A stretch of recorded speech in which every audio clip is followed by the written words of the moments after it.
오늘 우리에게 주시는 하나님의 말씀은 마가복음 5장 21절에서 43절까지의 말씀입니다. 신약성경 마가복음 5장 21절에서 43절까지의 말씀입니다. 신약 59페이지에 있습니다.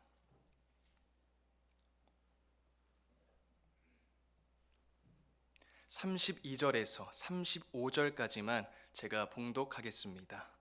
예수께서 이 일 행한 여자를 보려고 둘러보시니 여자가 자기에게 이루어진 일을 알고 두려워하여 떨며 와서 그 앞에 엎드려 모든 사실을 여쭈니 예수께서 이르시되 딸아 네 믿음이 너를 구원하였으니 평안히 가라 네 병에서 놓여 건강할지어다.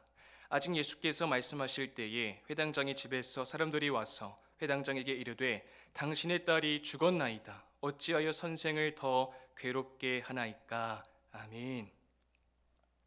우리는 참 빠른 시대를 살고 있습니다. 음식을 주문하면 빠르게 나와야 합니다. 택배를 시켜도 새벽에는 도착해야 합니다.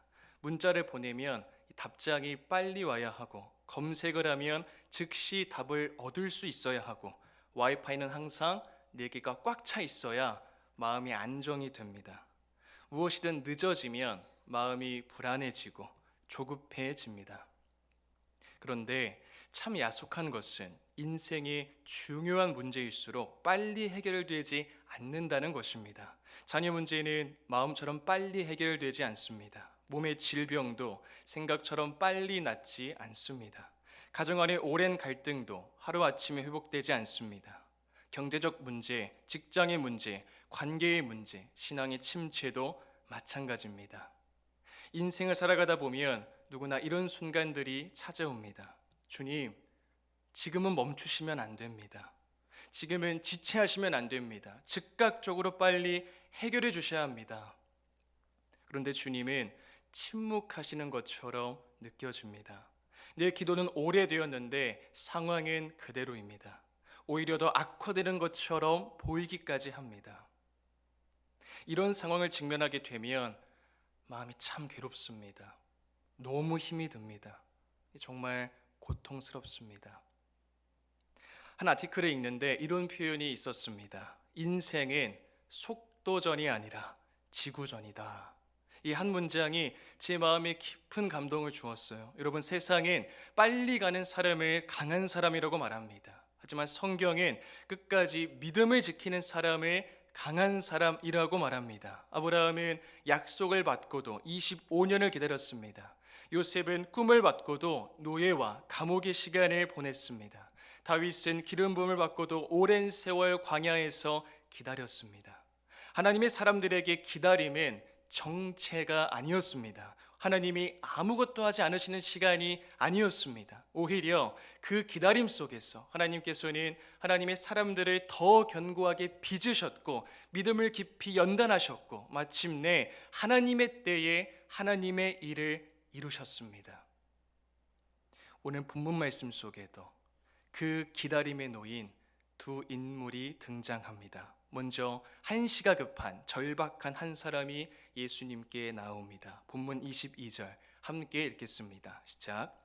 회당장 중에 하나인 야이로라 하는 이가 와서 예수를 보고 발 아래에 엎드리어. 지금 회당장 중 한 사람인 야이로가 예수님께 나옵니다. 여러분, 회당장은 당시 유대 사회에서 책임 있는 사람이었습니다. 종교적 권위도 있었고 사회적 위치도 있었습니다. 사람들 앞에서 쉽게 무너질 수 없는 사람이었습니다.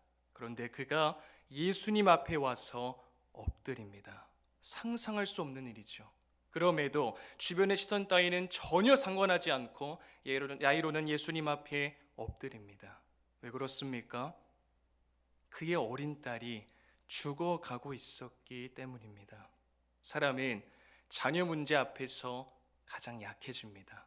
아무리 내면이 단단한 사람도 자녀의 고통 앞에서는 무너집니다. 아무리 체면을 지키고 살아온 사람도 자녀가 죽어간다면 그까지 체면 따위 내려놓게 됩니다. 야이로는 예수님께 이렇게 간청합니다. 내 어린 딸이 죽게 되었사오니 오셔서 그 위에 손을 얹으사 그로 구원을 받아 살게 하소서. 이것은 차분한 요청이 아닙니다. 부탁 정도가 아닙니다. 가슴이 찢어지도록 절박한 울부짖음입니다. 주님, 지금 오셔야 합니다. 지금 아니면 늦습니다. 제 딸이 죽어갑니다. 예수님께서는 야이로 요청을 들으시고 함께 가십니다. 그 순간 야이로는 희망을 품었을 것입니다. 이제 됐다. 주님이 우리 집으로 가신다. 내 어린 딸이 살 수 있겠다. 그런데 문제는 그 다음입니다. 예수님이 야이로의 집으로 가시는 길에 많은 무리가 따라옵니다. 사람들이 예수님을 애워싸고 밀고 밀립니다. 바로 그 무리 속에 한 여인이 있습니다. 성경 그녀를 이렇게 설명합니다. 본문 25절 함께 읽겠습니다. 시작.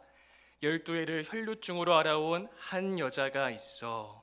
그녀는 12해 동안 혈루증을 앓았습니다.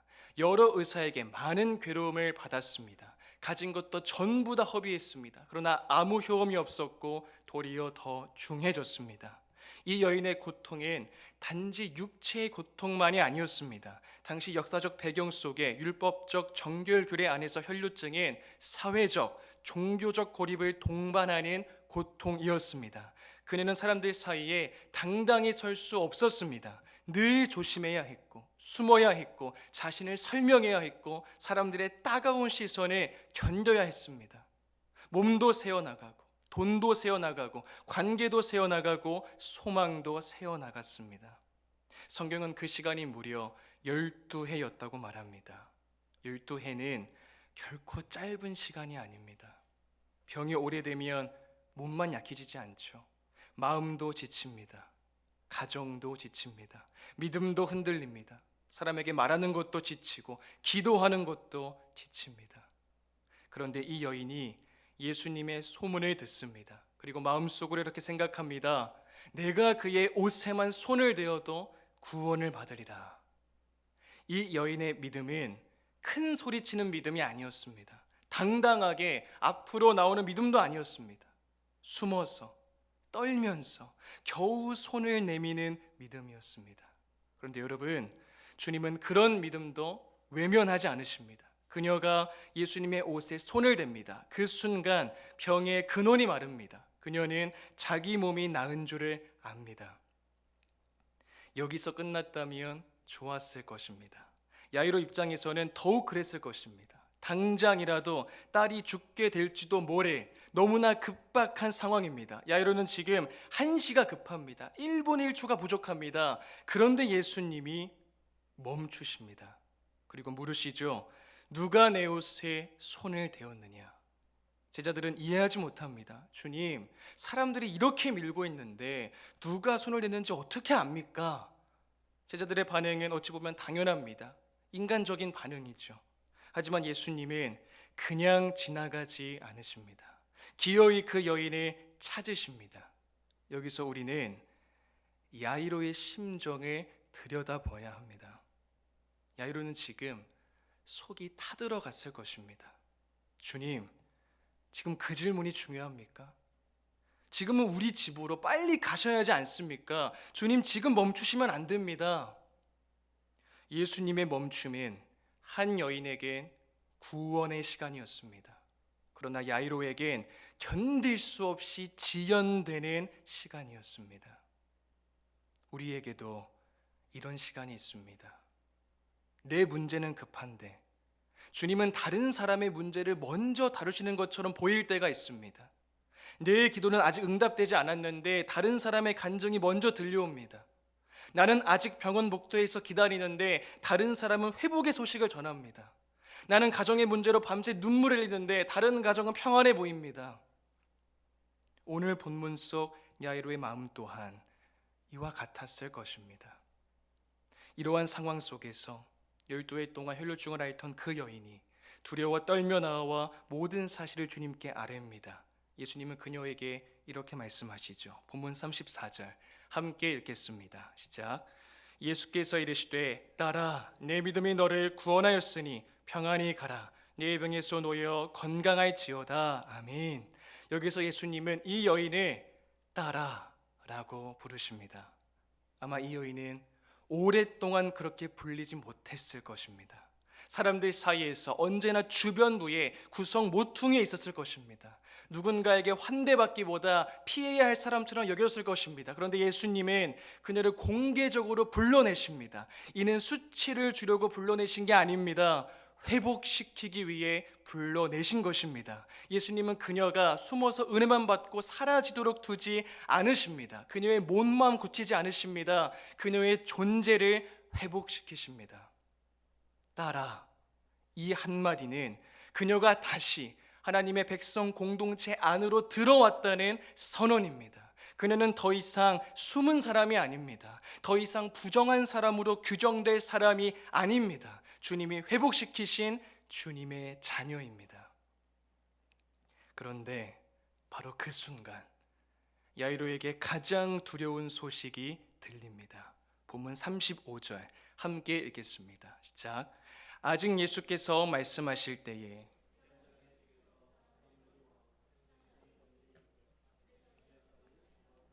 어찌하여 선생을 더 괴롭게 하나이까? 끝났다는 말입니다. 이제는 너무 늦었다는 말입니다. 이제 예수님이 와도 소용없다는 말입니다. 야이로의 마음은 완전히 무너졌을 것입니다. 조금만 더 빨리 왔더라면, 아까 그때 멈추지만 않았더라면, 그 여인 때문에 지체되지 않았더라면 참으로 절망적입니다. 더 이상 남은 희망이 없습니다. 하지만 여러분, 이것은 야이로의 눈에 보인 지연일 뿐입니다. 예수님은 그 여인 때문에 늦으신 것이 아닙니다. 예수님의 한 사람을 고치시느라 다른 한 사람을 놓치신 것도 아닙니다. 주님은 두 사람 모두를 각각의 절망보다 더 깊은 구원으로 이끌고 계셨습니다. 그래서 이렇게 말씀하시죠. 본문 36절입니다. 예수께서 그 하는 말을 곁에서 들으시고 회당장에게 이르시되 두려워하지 말고 믿기만 하라. 이 말씀은 단순한 심리적 위로가 아닙니다. 예수님은 야이로에게 이렇게 말씀하시는 것입니다. 사람들의 말을 마지막 판결로 듣지 마라. 죽음이라는 당장 눈앞에 보이는 결론보다 지금 네 앞에 서 있는 나를 믿으라. 그리고 예수님은 베드로와 야고보와 요한만 데리고 야이로의 집으로 가십니다. 그 집에는 이미 통곡과 소란이 가득합니다. 사람들은 다 끝났다고 생각합니다. 그런데 예수님은 야이로의 집에 들어가셔서 이렇게 말씀하십니다. 본문 39절 함께 읽겠습니다. 시작. 들어가서 그들에게 이르시되 너희가 어찌하여 떠들며 우느냐? 이 아이가 죽은 것이 아니라 잔다 하시니. 사람들의 반응이 어떻습니까? 비웃습니다. 왜 그렇죠? 그들의 눈에는 너무나 분명했기 때문입니다. 아이는 죽었습니다. 끝이 났습니다. 되돌릴 수 없습니다. 그런데 예수님은 아이가 있는 방으로 들어가십니다. 그리고 그 아이의 손을 잡으십니다.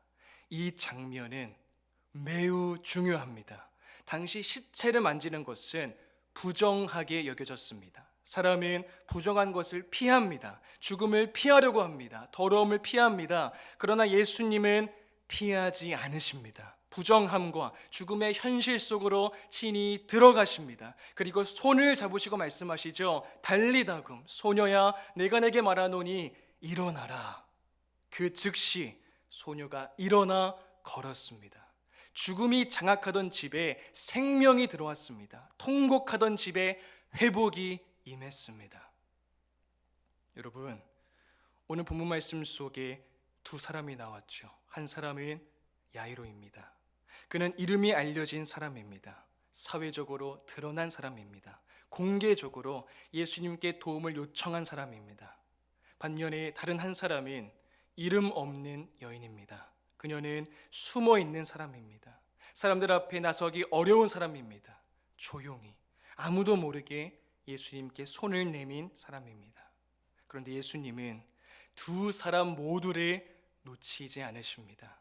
예수님은 공개적으로 무너진 사람만 보시는 분이 아닙니다. 드러나지 않지만 오랜 세월 무너져온 사람도 함께 보십니다. 교회에서는 웃고 있지만 집에 돌아가면 깊은 외로움과 절망감에 잠기는 사람도 아십니다. 자녀 문제를 누구에게도 말하지 못하고 혼자 끌어안고 있는 부모의 마음도 아십니다. 배우자와의 거리감, 경제적 압박, 몸의 노쇠, 미래에 대한 불안까지 전부 다 아십니다. 우리가 말하지 못한 기도 또한 아시고 우리가 참아 꺼내지 못한 수치도 아시며 오래 묻어둔 상처도 아십니다. 예수님은 그 아픔에서 결코 멀어지지 않으십니다. 그렇기에 우리 또한 믿음으로 예수님께 나아가야 합니다. 혈루증 여인의 믿음은 떨리는 믿음이었습니다. 야이로의 믿음도 흔들릴 수밖에 없는 믿음이었습니다. 그러나 두 사람 모두 예수님께 나아왔습니다. 여기서 중요한 것은 믿음의 양이 아닙니다. 믿음의 대상입니다. 우리는 자주 믿음을 내 안에서 찾습니다. 하지만 성경이 말하는 믿음은 내 안에 있는 어떤 대단한 영적 에너지가 아닙니다. 믿음은 빈손으로 오직 예수님만을 붙드는 것입니다. 우리 구원의 근거는 우리 믿음의 완전함에 있지 않습니다. 우리가 붙드는 그리스도의 완전하심에 있습니다. 부정한 혈루증 여인이 예수님의 옷에 손을 댔습니다. 심지어 예수님은 죽은 소녀의 손을 잡으셨습니다. 율법적으로 본다면 예수님은 부정해져야 맞습니다. 오염되어야 맞습니다. 그런데 정반대의 일이 일어납니다. 예수님이 부정해지시는 것이 아니라 여인이 정결해집니다. 예수님이 죽음에 삼켜지는 것이 아니라 소녀가 살아납니다. 여러분, 죄인은 거룩하신 주님을 더럽힐 수 없습니다. 오히려 거룩하신 주님께서 죄인을 깨끗하게 하십니다. 죽음은 생명의 주를 삼킬 수 없습니다. 오히려 생명의 주께서 죽음을 깨뜨리십니다. 예수님은 멀리서 명령만 하시는 분이 아닙니다. 우리의 더러움과 고통과 죽음의 현실 속으로 친히 들어오십니다. 그리고 그 자리에서 우리를 새롭게 회복시키십니다. 그렇다면 예수님은 어떻게 우리의 부정함을 정결하게 하실 수 있습니까? 어떻게 죽음의 자리에서 생명을 주실 수 있습니까? 예수님이 십자가에서 우리의 모든 죄를 대신 지시고 우리의 모든 부정함을 대신 짊어지시고 우리의 죽음을 대신 담당해 주신 분이기 때문입니다. 그렇게 우리의 모든 죄악을 온전히 씻기시고 영원한 형벌의 자리에서 영원한 생명의 자리로 우리를 구원하실 수 있는 것입니다. 과거 아우슈비츠 수용소에서 한 죄수가 탈출했을 때 독일군은 본보기로 다른 죄수들을 굶겨 죽이려 했습니다. 그때 한 사람이 자신의 가족을 떠올리며 깊이 절망하고 울부짖었습니다. 그 순간 막시밀리아노 콜베라는 사람이 앞으로 나와 말했습니다. 저 사람에게는 가족이 있으니 그 대신 내가 죽겠습니다. 그 한 사람이 대신 죽었기에 다른 한 사람이 살았습니다. 물론 콜베의 희생은 예수님의 대속과 비교할 수 없습니다. 그의 희생은 한 사람의 육신의 생명을 연장해 주었을 뿐입니다. 하지만 예수님의 십자가는 우리를 영원한 죽음에서 건져냈습니다. 여러분, 내가 달려야 할 십자가에 예수님이 달리셨습니다. 내가 받아야 할 저주를 예수님이 받으셨습니다. 내가 맞아야 할 심판을 예수님이 담당하셨습니다. 그렇기에 오늘 본문에서 예수님이 부정한 여인을 피하지 않으신 것입니다. 죽은 소녀의 손을 피하지 않으신 것입니다. 주님은 언제나 죄인들의 자리로 친히 내려오시는 우리의 유일한 참된 구원자이십니다. 십자가에서 예수님은 우리 대신 바깥으로 내몰리셨습니다. 우리 대신 버림받으셨습니다. 우리 대신 죽음을 맛보셨습니다. 그러므로 이제 예수 그리스도 안에 있는 자는 자신의 더러움 때문에 주님께서 물러나실까 두려워할 필요가 없습니다. 자기의 죄와 실패와 과거 때문에 더 이상 주님께 나아갈 수 없다고 생각할 필요가 없습니다. 왜 그렇죠? 주님께서 이미 그 모든 것을 친히 담당하셨기 때문입니다. 사랑하는 여러분, 오늘 본문은 우리에게 묻습니다. 당신은 가장 절박할 때 누구를 찾습니까? 당신은 가장 부끄러울 때 누구를 의지합니까? 이미 늦었다고 생각될 때 당신은 누구의 말을 마지막으로 듣습니까? 야이로는 예수님께 나아왔습니다. 이름 없는 여인도 예수님께 나아왔습니다. 그리고 둘 다 자기 기대보다 더 큰 구원을 받았습니다. 여인은 단지 병만 나은 것이 아니라 딸아라고 하는 회복의 선언을 들었습니다. 예로는 단지 딸의 병이 낫는 것을 본 것이 아니라 죽음 앞에서 생명을 말씀하시는 예수님을 보았습니다. 여러분, 예수님은 오늘 이 시간 지금도 동일하십니다. 절박한 자를 외면하지 않으십니다. 숨은 눈물에 지나치지 않으십니다. 죽은 것 같은 자리에도 생명을 말씀하십니다. 예수 그리스도 안에 있는 자의 인생은 결코 죽음과 절망으로 끝나지 않습니다. 주님은 이 땅에서 우리를 지키시고 붙드시고 보호하시고 마침내 부활의 생명으로 완성하십니다. 주님께서는 우리보다 더 깊이, 더 넓게, 더 세심히 우리 삶의 전반을 지속적으로 바라보시고 더 정확한 때에 더 큰 구원을 이루시는 분입니다. 그분은 우리의 모든 부정함과 죽음까지 친히 담당하심으로 우리에게 참된 회복과 영원한 생명을 주시는 예수 그리스도이십니다. 그러니 예수님을 다시금 붙드시길 바랍니다. 현실의 상황보다 그 모든 것을 초월하여 역사하시는 우리 삶에 친히 개입하셔서 다스리시는 예수님을 붙드시길 바랍니다. 주님의 말씀을 붙드시길 바랍니다. 인생은 속도전이 아니라 지구전이라고 앞서 인용하여 말씀드렸죠. 그런데 여러분, 끊임없이 지속되는 이 지구전은 나 혼자 버티는 싸움이 아닙니다. 우리보다 먼저 십자가를 통과하시고 죽음을 깨뜨리시고 부활하신 주님께서 우리와 평생토록 함께 하시는 길입니다. 그 주님을 굳세게 붙잡고 늘 주님과 동행하는 인생길을 걷는 모든 성도님이 다 되시기를 주님의 이름으로 축복드립니다. 함께 주신 말씀을 생각하며 기도하겠습니다. 우리 안에 오래 기도했지만 아직 응답되지 않은 문제들이 있습니다. 사람들에게 미처 말하지 못한 상처가 있습니다. 이미 늦었다고 느껴지는 삶의 자리가 있습니다. 그 모든 절망의 상황 속에서도 우리를 건지시고 회복시키시고 구원하시는 예수님만을 붙들고 주님만을 의지하며 기도의 시간을 포기치 않고 주의 말씀을 더욱 굳세게 붙잡는 우리 모두가 될 수 있도록 시간 합심하여 기도하겠습니다. 아버지 하나님 감사합니다. 우리 삶을 지키시고